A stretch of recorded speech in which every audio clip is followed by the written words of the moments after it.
So my whole focus for this session, for this lesson, is escaping Ashi Garami. She's going to enter this position on me just from this double guard pull position like we practiced. Good. Now, if I can help it, before all the upper body entanglement stuff happens, where my leg gets pinned or wrapped and starts to get extended, if I can put my foot in a little bit, so I'm actually helping her with depth. If I realize it's happening, and it's gonna happen, I'm gonna get entangled in this position, I can feed my foot in a little bit, and they call it foot on the boot, so I'm just gonna flex my foot like this, okay? It's gonna make it a little harder for her, but not impossible, so it buys me time, but it's not forever.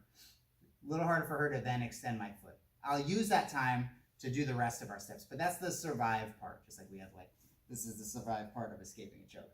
That's step 0, survive. Step 1, I wanna get her foot off of my hip. I wanna actually, it was a circle if she did it well. I want to open it, and I'm gonna use my cross hand for that. This hand is closer, and it's gonna be tempting to use this hand, but this is for a good reason that we use the cross hand. And that is that it's always gonna be some friction, especially if she's tight. There's gonna be some friction, so pushing it off is gonna be hard. Also, her legs are stronger than my arms. So I'm gonna use a motion that we use so much in jiu-jitsu, which is this like getting up in base motion, and I'm going to escape my hip at the same time as I push it down. I can actually get a lot of backwards motion and upward motion to dislodge her foot. So a lot of this comes not just from the power of my arm, but from the power of my turning my hips. So I'm gonna push that to the floor with the cross hand and put my butt on it or in front of it.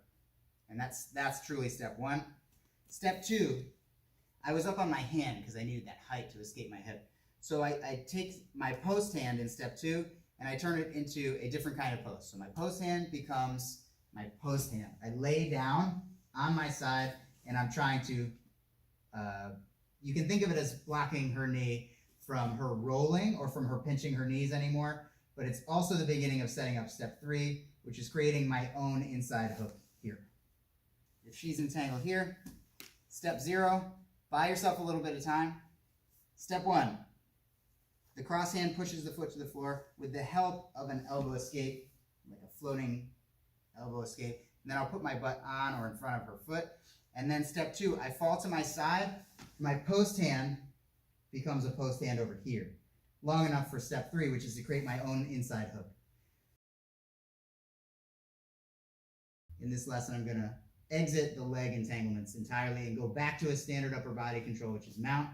So from here, for step 4, I'm going to get back up, drive my knee to the floor, and drive my other knee over the horizon of her body, because that's where mount is. And from here, I have to go around my foot. So there's an awkward moment when you're getting up where your foot is in your way, and like this hurts, so you want to go around it. It seems out of the way, but it's the most efficient way to get up. Before she gets my foot extended, I put on the boot. I extend my leg and flex my foot. Now, step 1, hip escape and push her foot to the floor. Step 2, go from upright to laying and switch your post. Step 3, weave. And step 4, get back up. And you can hold their neck, that'll help you pull yourself up. But what matters is where my knees go. This knee goes to the floor, and this knee drives through here. So to do that, you're gonna wanna sort of lead with your hips. I go hips first, and then since my foot is awkwardly stuck here, I have to go kind of around it. So I do that. It's not too much extra movement, and it's way better than hurting yourself trying to climb up over your bent foot.